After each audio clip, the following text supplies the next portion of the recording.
This is Scott Catlin and John Butler for ECE 353, the final project. We chose to make our final project multiplayer snake, where one person chooses the number of apples that you have to get to win the game, or you can win the game by having your opponent run to a wall or run to themselves. So the LED board is displaying the number of apples that someone's going to send. The first person to send their number is sort of the administrator, so the other person has no choice but to get that number of apples, and they'll both play it with that same number of apples. The LCD screen's working. We have a menu here, and then we'll have snake in a second. And then the potentiometer is a seed value for the randomly placed apples, and we can demonstrate that as well. So if I can have John send me 2 apples. Yep, so I'll just select 2 apples here, and I'll send it over to him, and then when I press the top button here, it'll start both games, and the first person to get 2 apples will win. So we'll let Scott win this time. Okay, so mine started on the very bottom, and that should happen the second time. Oh. And so I got the you win prompt, and he hits the you lose prompt, and that's the end of the game. And so if we play another game, the random seed value will be the same because it's trimmed down, so there's only 4 possible options for the potentiometer. So yeah, I'll send you 1, and it'll be on that same block. And then you can play another game, and I'll turn it all the way to the right, and it should be a different value this time.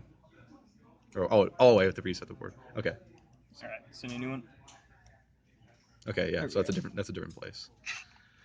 So the analog stick's obviously working, and then we will have John show us the EEPROM functionality. Yep. Well, first of all, we have packets going here. Apologies for the interruption. I ran out of space on my phone.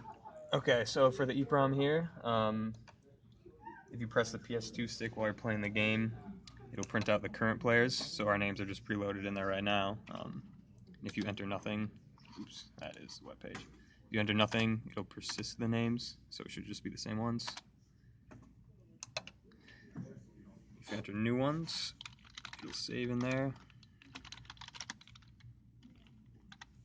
29. There you go. What else do we got for the EEPROM? The games played. The games played, right. So if you win or lose a game, it just keeps a running total on your local board that prints at the end here. So I'll just play a game real quick and run right into the wall to show that. Okay, so I just lost right there. And then if you press up to get to the main menu again, it'll print games played right up here. Oh. On the, I don't know if you can see it right there, it's kind of scrolling up, but, and if we do another one right away, run the wall. So yeah, I got the you win prompt, he gets the you lose prompt again. And then if I go up to the main menu, games played is now incremented to 2. Got it? Mm-hmm. And to demonstrate watchdog functionality, we are going to unplug my board after so we have packets transmitting right now. So unplug Scott's here. And just give this guy 10 seconds on its own.